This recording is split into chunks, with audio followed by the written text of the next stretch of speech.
Now our task our task is to find mod r। ये mod r होता क्या है? आप ऐसे समझ सकते हो कि mod r का मतलब होता है लेंथ ऑफ r वेक्टर, या इसी को हम लोग बोलते हैं मैग्नीट्यूड ऑफ। इसके बारे में पहले हमने बात कर रखा है, मैग्नीट्यूड ऑफ आर वेक्टर। ठीक है,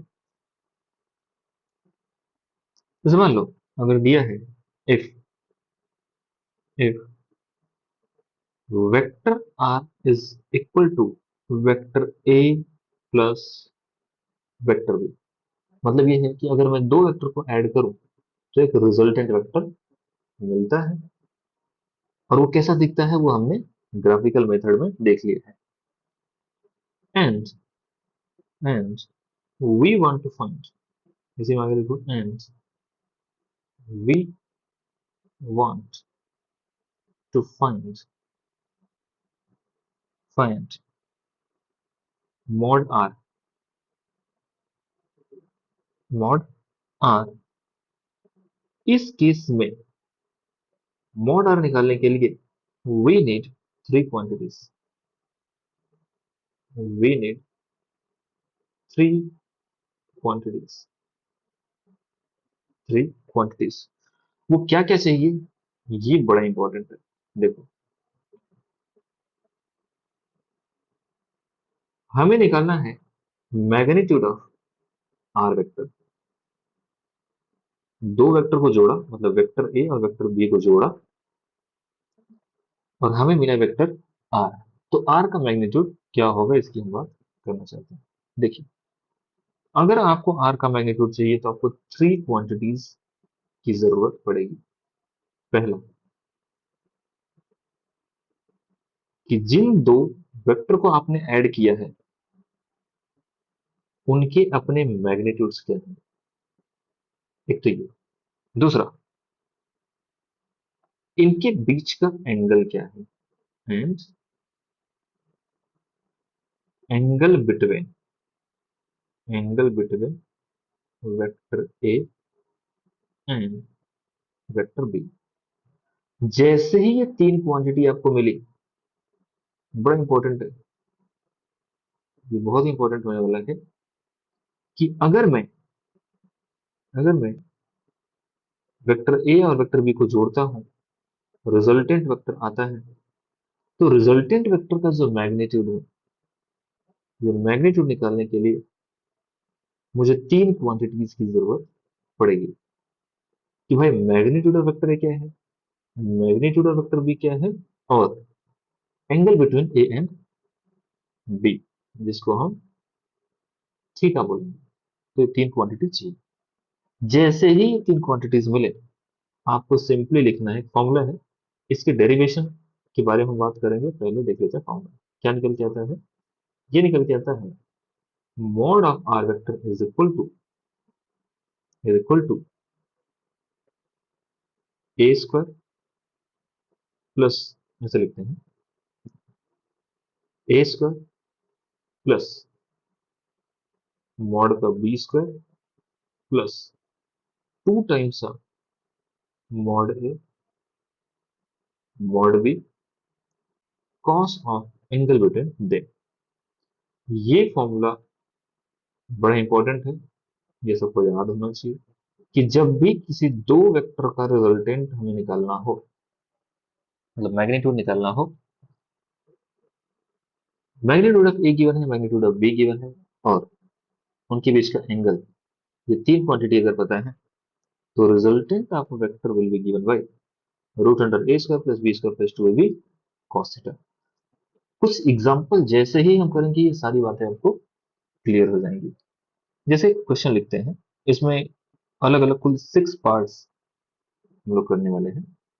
एक बार क्वेश्चन लिखो। क्वेश्चन ये है, एक एक करके सारे क्वेश्चन करेंगे इसमें।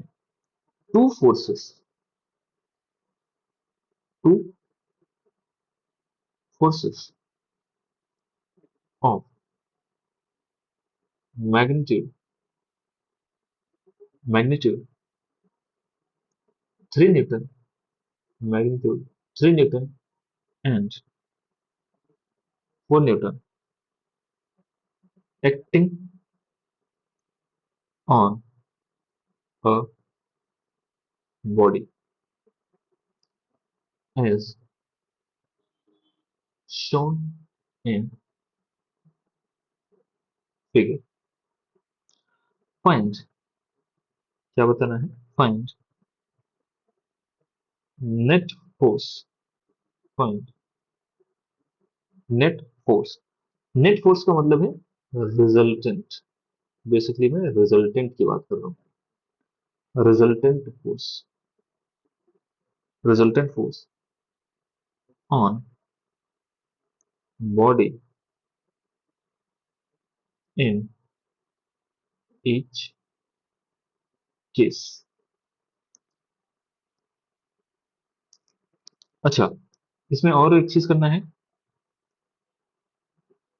Also, also, also show resultant vector, resultant vector using parallelogram law, parallelogram law। तो इसमें बहुत सारे क्वेश्चन दिए हुए हैं। जैसे पहला, पहला क्वेश्चन है कि मान लो दो फोर्सेस हैं, एक बॉडी के ऊपर दो फोर्स लगे, ठीक है। एक है फोर्स 3 न्यूटन, एक है फोर्स 3 न्यूटन, ये है 3 न्यूटन। एक दूसरा फोर्स है 4 न्यूटन। लैंग्वेज में बोल रखा है ना, क्या बोला है? Two forces of magnitude 3 Newton and 4 Newton. इसको मैंने यहाँ पे दिखा रखा है। ये क्वेश्चन में ही मेंशन है कि इस ऑब्जेक्ट के ऊपर दो फोर्सेस इस तरीके से लग रहे हैं। तो मुझे बताओ, इन्होंने क्या क्या पूछा हमसे? हमसे पूछा कि रिजल्टेंट फोर्स कितना होगा, नेट फोर्स या रिजल्टेंट फोर्स। तो जरा मुझे बताओ, इस वाले केस में, इस वाले केस में हम सोल्यूशन, हमने फॉर्मूला क्या पढ़ा अभी अभी? जरा ऊपर देखो, फॉर्मूला क्या है कि अगर आपको रिजल्टेंट पता करना है, अगर आपको रिजल्टेंट पता करना है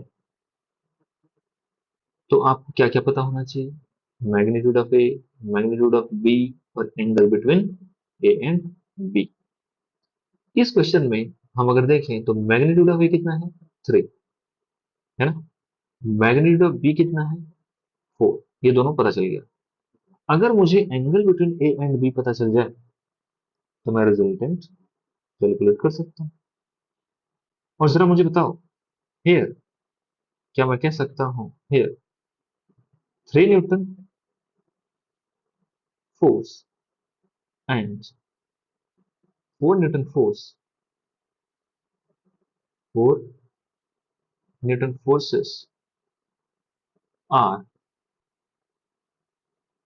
acting along, acting along, acting in same direction, acting in same direction। इसका मतलब थीटा कितना होना चाहिए? थीटा कितना होना चाहिए? 0 डिग्री। इसका मतलब ये हुआ कि हमको अब ए भी मिल गया। भाई मैग्नीट्यूड ऑफ ए कितना आया? 3। मैग्नीट्यूड ऑफ बी कितना आया? 4। एंगल कितना आया? 0। तो फॉर्मूला लगाओ सीधे। तो रिजल्टेंट जो बनेगा, मॉड ऑफ रिजल्टेंट, ये क्या बन जाएगा? रूट अंडर, फॉर्मूला क्या हुआ करता था देखो, A square plus B square plus 2ab cos theta. अगर आपको याद हो, ये कुछ कुछ ए प्लस बी के होल स्क्वायर जैसा ही तो है। ये ए प्लस बी का होल स्क्वायर जैसा ही है, बस यहाँ पे cos थीटा एक्स्ट्रा आ गया है। इससे आप याद रख सकते हो इस फॉर्मूले को। तो हमारा फॉर्मूला क्या था? फॉर्मूला रखो। आपने बोला sir mod A square plus mod B square plus 2 mod A mod B cos theta. Mod A का वैल्यू क्या है? मॉड ए का वैल्यू है 3। अब लिखोगे सर 3 का स्क्वायर प्लस 4 का square plus 2 into 3 into 4 into cos 0। Cos 0 कितना होता है? 1। तो ये क्या बना देखो, ये बना 9 प्लस 16 प्लस 2 इंटू 3 इंटू 4 कितना हो जाएगा? 2 3 4 16 इंटू 1। फिर कितना बना?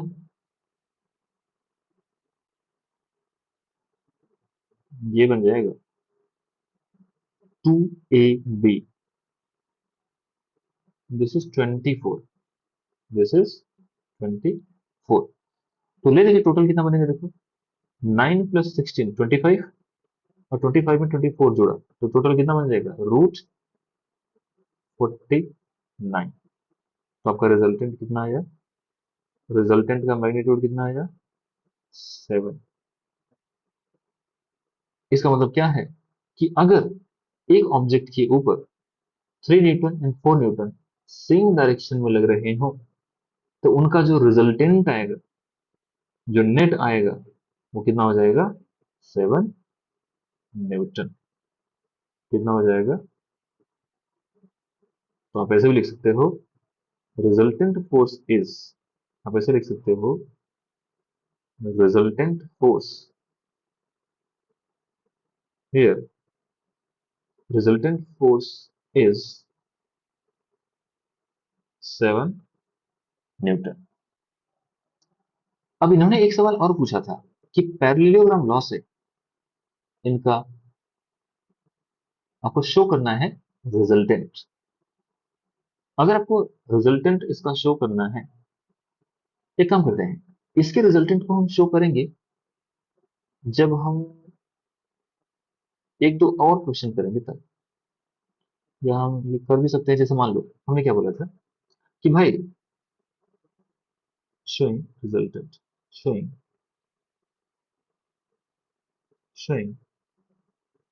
resultant vector. ये कैसे दिखाया जा सकता है? देखो कर ही लेते हैं, एक बार कर लेते हैं, वरना हमने क्या बोला था कि बॉडी ये है, बॉडी के ऊपर एक फोर्स 3 न्यूटन, दूसरा फोर्स 4 न्यूटन। अगर मैं इसी बॉडी का रिजल्टेंट ड्रॉ करता तो मैं कहता कि जो रिजल्टेंट आएगा वो दोनों का सम कितना बन जाएगा? 7 न्यूटन। तो आप कह सकते हो, आप ऐसे सोच सकते हो कि सर जो बॉडी था, ऐसे दिखा सकते हो, देखो आप कहोगे ये रहा ऑब्जेक्ट, ऑब्जेक्ट के ऊपर 3 न्यूटन वाला फोर्स लगा, जहां तक 3 न्यूटन वाला फोर्स लगा वहीं से 4 न्यूटन वाला भी शुरू कर दो। ठीक है, ये हम इस तरीके से रिजल्टेंट शो कर सकते हैं। अभी के लिए एक डाउट आपके मन में आ रहा होगा कि सर आपने सवाल में तो बोला था कि पैरेललोग्राम लॉ से बताओ, यहाँ आपने ऐसे कैसे बता दिया? एक्चुअली इनमें कोई एंगल नहीं बन रहा है, इसलिए इसको हमने सिंपली दिखा दिया, this vector plus this vector, जैसी बात है ऐसा बन जाएगा। ठीक है, दिस इज रिजल्टेंट वेक्टर। अच्छा, ये क्वेश्चन नंबर 1 था। इमेजिन करो सेम सवाल में हम थोड़ा सा मॉडिफिकेशन कर रहे हैं, थोड़ा सा मॉडिफिकेशन कर रहे हैं। ये मॉडिफिकेशन कुछ ऐसा है।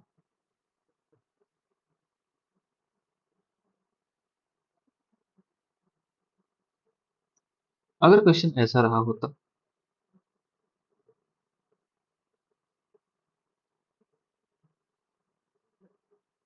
क्वेश्चन अगर ऐसा रहा होता। अब हमने क्या किया, इस 4 न्यूटन वाले फोर्स को, नेक्स्ट क्वेश्चन है कि 4 न्यूटन वाला फोर्स अब इधर लग रहा है, 4 न्यूटन का फोर्स अब इस डायरेक्शन में लग रहा है। तो आप क्या करते हैं, सेम सवाल फिर से पूछा गया है। क्वेश्चन क्या है, क्वेश्चन है कि हमको रिजल्टेंट फोर्स बताना है, resultant force acting on body. और रिजल्टेंट निकालने के लिए हमने क्या बोला था कि तीन क्वांटिटी चाहिए, पहले का मैग्नीट्यूड, दूसरे का मैग्नीट्यूड, एंगल बिटवीन देम। मुझे बताओ, क्या पहले का मैग्नीट्यूड पता है, दूसरे का मैग्नीट्यूड पता है, क्या इन दोनों के बीच का एंगल पता है? देखो पता है कि नहीं भाई। पहले का मैग्नीट्यूड कितना, 3, मैंने उसको ए मान लिया। दूसरे का मैग्नीट्यूड कितना है, 4। यार जरा एक बात बताओ, 3 न्यूटन फोर्स इधर, 4 न्यूटन फोर्स इधर, तो इन दोनों के बीच का एंगल कितना हुआ, इन दोनों के बीच का एंगल कितना हुआ? क्या ये 180 डिग्री है? बिल्कुल सही बात है। तो हमें थीटा कितना मिला, थीटा मिला 180 डिग्री। ये तीनों ही क्वांटिटी जैसे ही मिली, अब मैं रिजल्टेंट कैलकुलेट कर सकता हूँ। फॉर्मूला क्या है हमारा, फॉर्मूला इज रिजल्टेंट वेक्टर का magnitude is equal to root under, formula क्या था, mod A square mod B square plus 2 mod A mod B cos theta. जरा वैल्यू रखते हैं, वैल्यू रखने पर क्या पता चलता है, ए का मतलब, मॉड ए का मतलब 3, तो यहाँ क्या हो जाएगा, 3 का स्क्वायर 4 का square plus 2 into 3 into 4 into cos 180 degree. याद करो कॉस 180 कितना होता है, कॉस 180 -1, कॉस 180 कितना होता है, -1, तो कितना बना दो, 3 3 9, ये बन जाएगा 16, ये बन जाएगा 24 इंटू -1, सिंपली 2 इंटू 3 इंटू 4, 24 बन गया, कॉस 180 -1, तो क्या बन जाएगा, 25 - 24, 25 - 24 मतलब 1। तो रिजल्टेंट का मैग्नीट्यूड कितना आया, इस केस में हम कहेंगे कि हमारा जो नेट फोर्स आया है, कितना आया वो, 1 न्यूटन है। Resultant force here here resultant force is 1 Newton. आप एक चीज नोटिस करो, पहले क्वेश्चन में, पहले क्वेश्चन में जब 3 न्यूटन और 4 न्यूटन सेम डायरेक्शन में लगा था, तो रिजल्टेंट कितना आया था, 7 न्यूटन। दूसरे सवाल में, दूसरे सवाल में जब 3 न्यूटन इधर लगा, 4 न्यूटन इधर लगा, तो रिजल्टेंट कितना है, 1 न्यूटन। हुआ क्या, इधर वाला 3, इधर 4, ये 3 ने 3 को काट दिया, तो बचा कितना, 1। इस तरीके से आप समझ सकते हो। ये सेकंड क्वेश्चन था। सपोज करो, अगर क्वेश्चन ऐसा गिवन होता, कुछ और क्वेश्चन है, मैं एक ही जगह पहले नोट करता हूँ क्वेश्चन को, फिर आप बारी बारी से करेंगे। जैसे मान लो सी सवाल ऐसा रहा होता, ऑब्जेक्ट ऐसा है, ठीक है, 3 न्यूटन फोर्स इधर है और 4 न्यूटन फोर्स,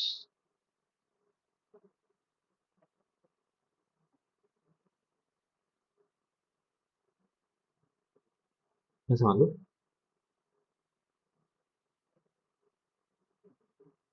ये रहा 4 न्यूटन, ये रहा 3 न्यूटन, सी नंबर का सवाल ये है। डी नंबर का सवाल, सारे सवाल में पहले शो कर देता हूं ताकि आप कंपैरिजन कर सके कि सवालों में डिफरेंस क्या है। यहाँ 3 न्यूटन लगा और 4 न्यूटन इधर लग गए। ई नंबर का सवाल क्या है? ई नंबर का सवाल है कि अब ब्लॉक ऐसा है, 3 न्यूटन तो इधर ही लगा है, 3 न्यूटन इधर ही लगा है, 4 न्यूटन कहीं एंगल पे लग रहा है, 4 न्यूटन ये जितने एंगल पे लग रहा है, मान लो ये गिवन है 60 डिग्री। और एफ नंबर के सवाल में क्या है कि ऑब्जेक्ट ऐसे है, ठीक है, 3 न्यूटन तो इधर ही लग रहा है, जो 4 न्यूटन का फोर्स है वो इधर लग रहा है।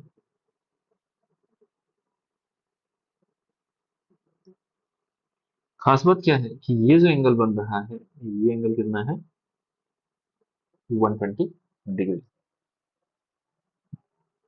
तो देखो, दो सवाल हमने ऊपर किए, अब इनको एक एक करके करते हैं कि अगर फोर्स इस तरीके से लगा, 3 इधर 4 इधर, तब क्या होगा?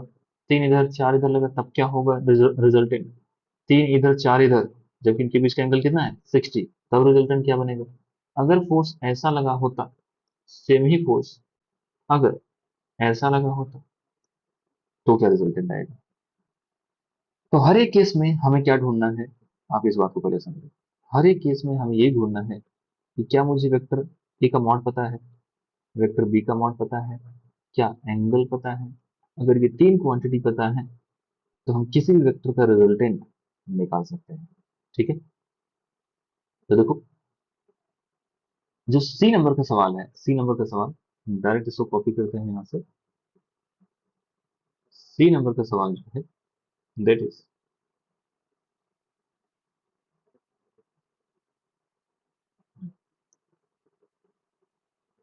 सी नंबर के सवाल को सॉल्व करते हैं। This is solution.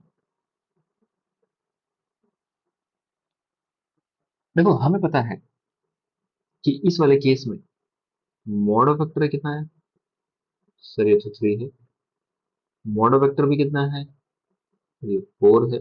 Angle between A and B कितना है? Angle between A and B यही वाला एंगल बनेगा ना भाई। मैं चाहता तो इस वेक्टर को यहाँ शिफ्ट कर देता और यहाँ शिफ्ट कर दो तो आपको पता चल जाएगा कि angle between A and B कितना बनता है? 90 डिग्री। तो यहाँ पे थीटा क्या लिखोगे? 90 डिग्री। जरा बताओ, रिजल्टेंट क्या बनेगा? हमें पता है कि रिजल्टेंट का जो फॉर्मूला होता है, that is mod A square, mod B square, 2 mod A mod B cos theta. Value रखो, तो mod of R is equal to root under, mod A की जगह 3, तो 3 का स्क्वायर प्लस 4 का square plus 2 into 3 into 4, 2ab cos theta लिखते हैं ना, कॉस ऑफ 90 डिग्री।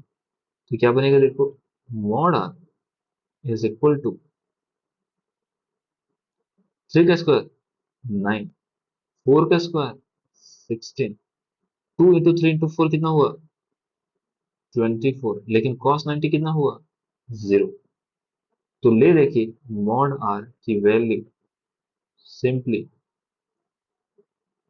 25 प्लस 0 ही हो जाएगी। कैसे?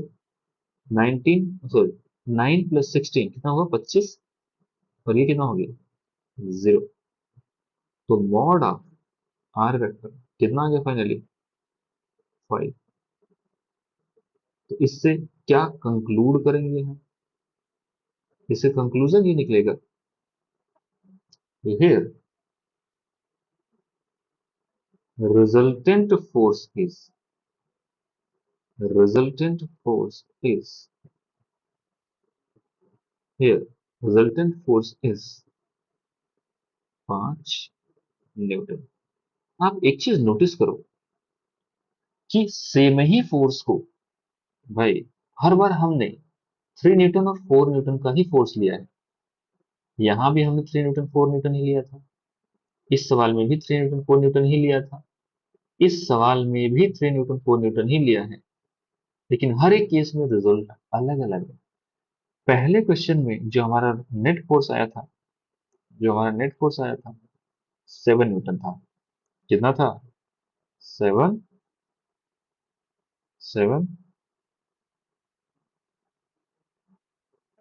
न्यूटन था। अगले ही केस में जब हमने देखा तो हमारा रिजल्टेंट कितना आया? 1 न्यूटन आया। और इस वाले केस में जब हमने देखा तो हमारा रिजल्टेंट कितना आया? 5 न्यूटन। तो सोच के देखो, सेम ही फोर्स को अगर अलग अलग तरीके से लगाया जाए तो रिजल्टेंट अलग अलग आता है। ऐसा क्यों हुआ? क्योंकि फोर्स एक वेक्टर क्वांटिटी है, और ये मैग्नीट्यूड के साथ साथ मैग्नीट्यूड के साथ साथ डायरेक्शन पे भी डिपेंड करता है। मैग्नीट्यूड के साथ साथ डायरेक्शन पे भी डिपेंड करता है। अगर आपने डायरेक्शन को बदला, मतलब दोनों फोर्सेस के बीच का डायरेक्शन चेंज किया, तो मैग्नीट्यूड भी बदल जाएगा। जरा इसकी अगला वाला सवाल देखते हैं, ये वाला डी नंबर का सवाल। यार, डी नंबर के सवाल में और सी नंबर के सवाल में कोई डिफरेंस है क्या? देखो ना, इस सवाल और इस सवाल में अंतर क्या है? भाई, इसका मैग्नीट्यूड ए 3 ही है, मैग्नीट्यूड ऑफ बी सेम ही है, angle between A and B यहाँ भी 90 था, यहाँ भी 90 है। तो रिजल्ट क्या सेम ही आना चाहिए? बिल्कुल आएगा। जरा करके देखते हैं। देखो, इस सवाल में हमें पता है मैग्नीट्यूड ऑफ ए कितना है? 3। मैग्नीट्यूड ऑफ बी कितना है? 4। Angle between A and B कितना है? 90। मैं डायरेक्टली लिख देता हूं, अगर आप चाहते तो इसको ऐसे शिफ्ट कर लेते तो आपको पता चलता कि एंगल कितना बन रहा है? 90 डिग्री। भाई, वेक्टर्स को पैरेलल शिफ्ट किया जा सकता है, कोई समस्या की बात नहीं है। तो इस वाले केस में भी अगर मैं रिजल्टेंट आपसे पूछता तो आप कहते सर फिर से फॉर्मूला लगाते हैं, फिर से वही फॉर्मूला लगाते हैं। तो क्या बन जाएगा? Mod A square mod B square plus 2 mod A mod B cos theta. जरा वैल्यू रखते हैं, हमें क्या मिलेगा? मॉड ए का मतलब 3, 3 का स्क्वायर प्लस 4 का square plus 2 into 3 into 4 into cos 90। फिर से वही, ये √25 बन जाएगा और आंसर कितना आ जाएगा? 5। आंसर कितना आ जाएगा? मॉड ऑफ रिजल्टेंट कितना बन जाएगा? 5। Here again again resultant is resultant is 5 Newton. अच्छा, इसके पिछले वाले सवाल में जरा हम इनका रिजल्टेंट ड्रॉ करते हैं। हमने बोला था ना क्वेश्चन में कि आपको रिजल्टेंट वेक्टर भी बनाना है। तो याद करो पैरेललोग्राम लॉ। पैरेललोग्राम लॉ कहता था कि अगर आपने दो वेक्टर्स को किसी एक ही पॉइंट से ओरिजिनेट करके इस तरीके से किसी पैरेललोग्राम के दो साइड की तरफ ट्रीट किया, तो रिजल्टेंट जो होगा डायगोनल के द्वारा रिप्रेजेंट किया जाएगा। तो देखो, हम क्या कर रहे हैं, हम बेसिकली एक पैरेललोग्राम बना रहे हैं। भाई, vector tail to tail already मिले हुए हैं, vectors tail to tail already मिले हुए हैं। हमें क्या करना है? बस पैरेललोग्राम कंस्ट्रक्ट करना है। तो जैसे ही पैरेललोग्राम बनाए, पैरेललोग्राम लॉ कहता था कि कॉमन पॉइंट से एक डायगोनल ड्रॉ करो, और ये डायगोनल किसको रिप्रेजेंट करेगा? रिजल्टेंट वेक्टर को। रिजल्टेंट वेक्टर को। इसका मतलब ये हुआ कि अगर आपने एक फोर्स इधर लगाया है, दूसरा फोर्स इधर लगाया है, तो इन दोनों फोर्सेस का रिजल्टेंट इधर है। मतलब बॉडी का जो नेट मोशन होगा वो इस डायरेक्शन में होगा। ठीक है, ये हुआ रिजल्टेंट। सिमिलरली अगर मैंने यहाँ पे, अगर मैंने इस वाले केस में रिजल्टेंट ड्रॉ करने की कोशिश किया होता, इस वाले केस में फिर से हम पैरेललोग्राम बनाएंगे। तो पैरेललोग्राम बनाने के लिए चार साइड होना चाहिए।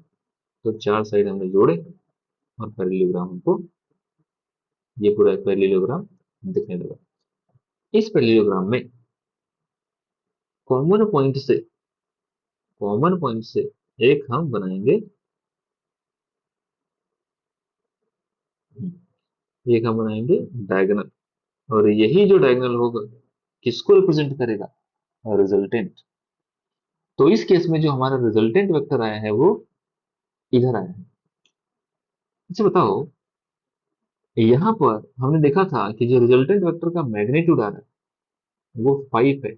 ये 5 बता क्या रहा है? 5 ये बता रहा है कि इस वेक्टर की जो लंबाई है, इस वेक्टर की जो लंबाई है दैट इज 5। अगर ये वेक्टर 3 है, ये 4 है, तो ये वेक्टर 5 लंबाई का होगा। यहां पर भी अगेन वेक्टर की जो लंबाई आई है वो 5 आई है, जैसे कि हमने निकाल रखा है। ठीक है, ऐसे सी और डी हो गई। अब हम ये वाला सवाल करते हैं। कॉपी करते हैं सवाल को, क्वेश्चन नंबर नेक्स्ट। ध्यान देना, सारे ही सवालों में हमने फोर्सेस तो सेम ही लगाए हैं, बस एंगल अलग अलग आया है।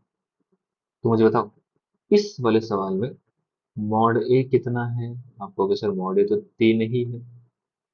मॉड बी कितना है? मॉड बी 4 है। एंगल बिटवीन वेक्टर्स कितना है? भाई एंगल बिटवीन वेक्टर्स, अगर मैं इसी को यहां शिफ्ट कर लेता, यहां, तो क्या ये वाला एंगल, ये वाला 60 डिग्री ही बनेगा, है ना? तो मैं बोल सकता हूँ कि angle between vectors is 60 degree. जैसे ही ये तीनों क्वांटिटी मिली, रिजल्टेंट हम निकाल सकते हैं। और वो रिजल्टेंट का जो मैग्नीट्यूड है, इसका फॉर्मूला क्या आता है निकल के? A square plus B square plus 2ab cos theta. A square plus B square plus 2ab cos theta. जरा वैल्यूज रखते हैं। ये क्या आएगा? 3 का स्क्वायर प्लस 4 का square plus 2 into 3 into 4 into cos of 60। Cos 60 कितना होता है? 1/2। तो क्या बन जाएगा? 3 3 9, ये बन जाएगा 4 4 16। ये 2 इंटू 3 इंटू 4, 2 इंटू 3 इंटू 4 कितना बन जाएगा? 24। और कॉस 60 कितना बना? 1/2। तो ये ले देके कितना बन जाएगा? देखो, ये 16 9 25 और 12/2 मतलब, तो 24/2 मतलब 12। तो बन जाएगा ये 25 प्लस 12, क्या ये 37 बन जाएगा?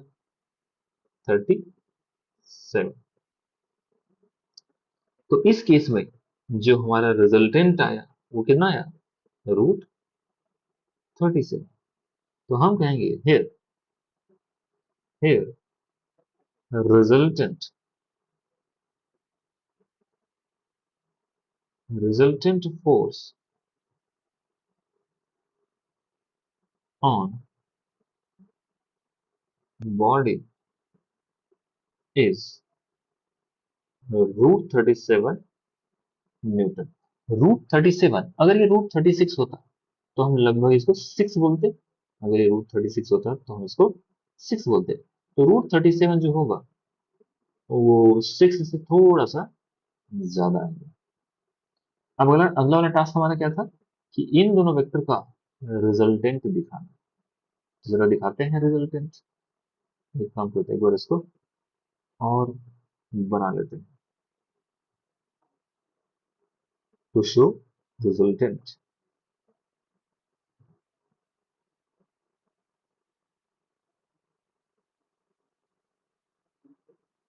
रिजल्टेंट दिखाने के लिए हम लोग क्या करेंगे, पहले हमें पैरेललोग्राम बनाना पड़ता है। तो देखो, सबसे पहले वेक्टर को पैरेलली शिफ्ट करना है। वेक्टर को पैरेलली शिफ्ट क्यों करना है, क्योंकि हमें क्या बनाना होता है, पैरेललोग्राम। ठीक है, तो जब मैं वेक्टर को पैरेलली शिफ्ट करूंगा तो ऐसा कुछ बना दूंगा। ठीक है, एक काम करते हैं, इसको थोड़ा सा साइड में लिख देते हैं। ये था 4, ये था 3। अब पैरेललोग्राम अगर मुझे बनाना है तो मुझे दो साइड और चाहिए। खास बात यह है कि ये साइड के सामने वाली साइड पैरेलल होगी, एक साइड ऐसा बनाइए। ध्यान क्या रखना है, ध्यान ये रखना है, इसकी लंबाई सेम होनी चाहिए। सिमिलरली इसके पैरेलल भी एक लाइन बनानी है, बना दिया। पैरेललोग्राम लॉ क्या कहता है कि अगर अगर ये एक वेक्टर है, ये दूसरा वेक्टर है, और इसको आपने एक पॉइंट से दिखा रखा है, एक पैरेललोग्राम जैसा कुछ बना रखा है, तो इसके कॉमन वाले पॉइंट से जो डायगोनल होगा, ये डायगोनल क्या रिप्रेजेंट करेगा, रिजल्टेंट रिजल्टेंट वेक्टर। तो ये रहा अपना रिजल्टेंट वेक्टर इस वाले केस में। इसका मतलब आपने क्या नोटिस किया, जब फोर्सेस के बीच में एंगल कम है तो रिजल्टेंट वेक्टर हमारा ये आया। वैल्यू थोड़ी ज्यादा आई है, वैल्यू थोड़ी ज्यादा आई है अगर आप पिछले वाले से कंपेयर करेंगे। पिछली बार रिजल्टेंट 5 आया था और ये वैल्यू 6 से तो ज्यादा ही है। तो ये हमने क्वेश्चन नंबर ई कर लिया। अब हम करेंगे क्वेश्चन नंबर एफ। इन सभी के सभी सवालों को एक एक करके सभी लोगों को बनाना है, तभी आप समझोगे, नहीं तो बात नहीं बनेगी। क्वेश्चन नंबर एफ देखते हैं। क्वेश्चन नंबर एफ, अगेन किसी भी वेक्टर का अगर आपको रिजल्टेंट निकालना है तो आपको तीन क्वांटिटीज चाहिए। पहले का रिजल्टेंट, दूसरे का रिजल्टेंट, एंगल बिटवीन देम। क्या हमें तीनों ही चीजें पता है? पहले का रिजल्टेंट 3, दूसरे का मैग्नीट्यूड, सॉरी पहले का मैग्नीट्यूड 3, दूसरे का मैग्नीट्यूड 4। एंगल कितना है दे ही रखा है, एंगल कितना है 120 डिग्रीज। इसका मतलब अगर मुझे रिजल्टेंट निकालना है तो simply formula, resultant vector is equal to root under root under mod A square plus mod B square plus 2 mod A mod B cos of theta. ये हमारा फॉर्मूला होता है, ये होता है फॉर्मूला। जरा वैल्यू रखते हैं तो क्या बनेगा, mod of R is equal to root under 3 का स्क्वायर प्लस 4 का square plus 2 into 3 into 4 into cos of 120 degree. तो क्या बन जाएगा, रूट अंडर, ये बन जाएगा 3 का स्क्वायर मतलब 9, 4 का स्क्वायर मतलब 16, 2 इंटू 3 इंटू 4 कितना हो जाएगा, 2 इंटू 3, 6 इंटू 4 24 इंटू कॉस 120 होता है माइनस का 1/2। कॉस 120 होता है माइनस का 1/2। ये कहाँ से आया, ये है बेसिक मैथ्स, एएसटीसी रूल। तो थोड़ा और सिंप्लीफाई अगर करें तो क्या बन जाएगा, जैसे 16 नौ 25, और 25 में ये 12 बन जाएगा ना माइनस का, लिख देते हैं 25 माइनस 12, 25 माइनस 12, तो कितना बन जाएगा? 13 12 25 होता है, तो ये बन जाएगा √13। तो इस वाले केस में जो रिजल्टेंट आया है वो √13 आया है। 16 9 25 - 12। हम क्या कहेंगे? हियर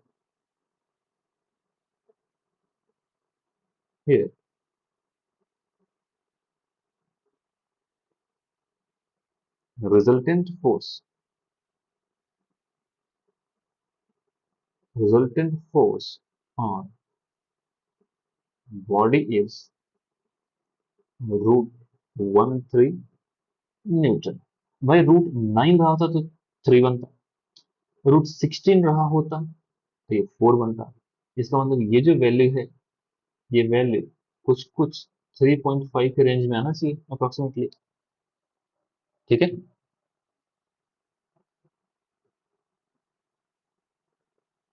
अब अच्छा, इसका एक बार रिजल्टेंट ड्रॉ करते हैं। इसका एक बार रिजल्टेंट बनाते हैं। रिजल्टेंट, हमारा टास्क क्या है? रिजल्टेंट निकालना। टास्क क्या है? टू शो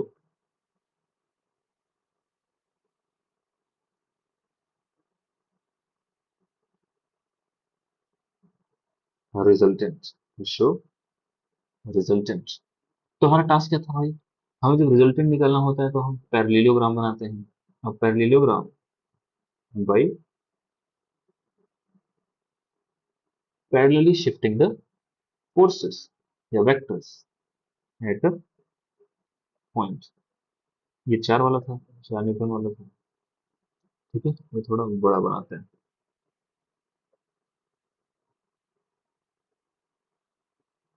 ये थोड़ा बड़ा बनाते हैं। बन गया। ठीक है। अगला टास्क क्या था? अगर मुझे इन दोनों वेक्टर का रिजल्टेंट बनाना है, रिजल्टेंट शो करना है, तो हम बनाएंगे पैरेललोग्राम। अब पैरेललोग्राम में 4 साइड्स होते हैं। 2 साइड्स तो ये खुद हैं, 2 साइड हमें अलग से बनाने पड़ेंगे। तो देखो, एक साइड हम ऐसे बना देते हैं, ये रहा। और दूसरा साइड हमारा ये रहा। तो हमने 2 साइड बना दिए।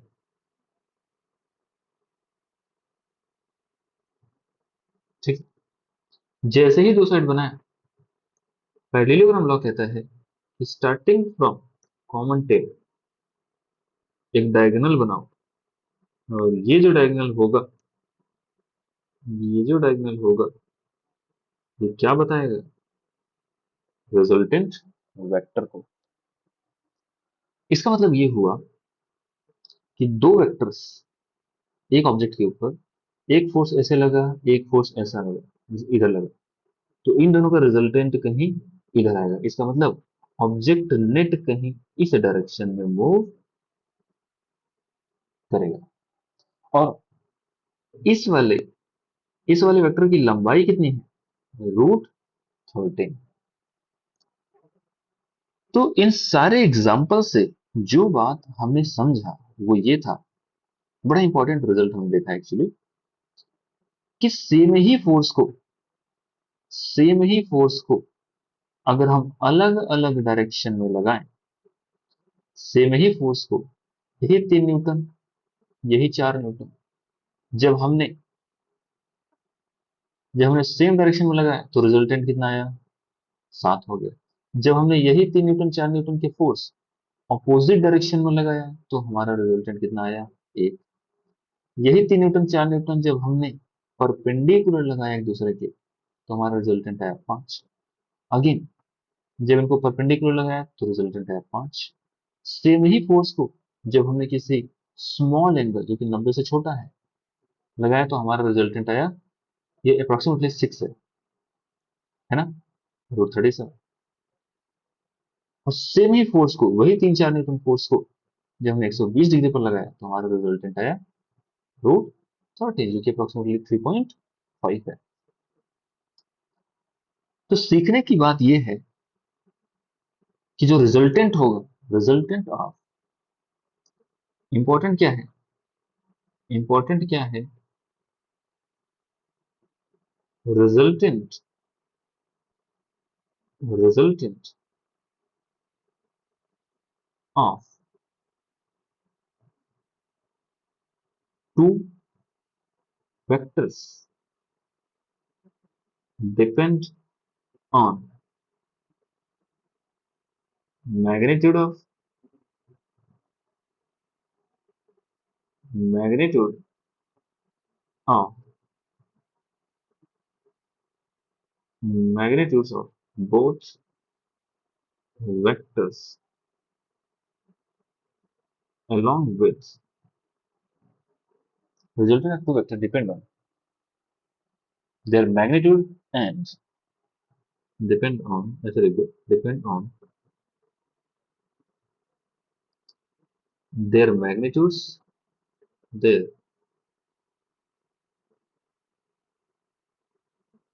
magnitudes and resultant of two vectors depend on their magnitudes and angle between two vectors। तो दो वेक्टर, आगे से जब भी मैं पूछूंगा कि भाई 3 न्यूटन प्लस 4 न्यूटन कितना होता है, तो आपका अगला ही सवाल होगा, सर टेल मी, आपका सवाल क्या होगा, first tell me, first tell me angle. जैसे ही एंगल पता चलेगा उसके बाद ही आप डिसाइड कर पाओगे कि 3 और 4 कितना बनेगा। ठीक है, इस तरीके से हम दो वेक्टर को ऐड करने का तरीका देखा, जिसमें हमने मेनली ये फॉर्मूला यूज किया है, दिस। बड़ा ही इंपॉर्टेंट रिजल्ट है, इसको आपको याद रखना होता है। अच्छा, एक चीज और है, हम लोग यहीं पे लिख लेते हैं कि मेनी टाइम्स, नोट करके लिख लो, नोट करके लिख लो, मेनी टाइम्स, इन जनरल, या इन जनरल, इन जनरल, कई बार क्या होता है ना कि मॉड ए को ए से दिखा देते हैं, मॉड बी को बी से दिखा देते हैं, बोलते हैं भाई कि मॉड ए का मतलब मैग्नीट्यूड ऑफ ए ही है, और मैग्नीट्यूड ऑफ बी बी के बराबर है, और बोलते हैं मैग्नीट्यूड ऑफ आर आर के बराबर है। इस केस में जो हमारा रिजल्टेंट बनेगा, हम ऐसे भी तो लिख सकते हैं, R is equal to root under A का स्क्वायर प्लस बी का square plus 2ab cos theta. बार बार हम लोग मॉड न लगाना पड़े हमें, इसलिए हम लोग ऐसे भी कई बार लिखते हैं। बाकी इसके आगे हम लोग, ये फॉर्मूला आया कहां से, आपके मन में सवाल तो आ ही रहा होगा कि सर बाकी सब तो ठीक है, आप तो बस ये बताइए अभी के लिए कि ये फॉर्मूला आया कहां से, ये फॉर्मूला कहां से है। तो इस फॉर्मूले का डेरिवेशन हम अगली वाली क्लास में करेंगे। ठीक है।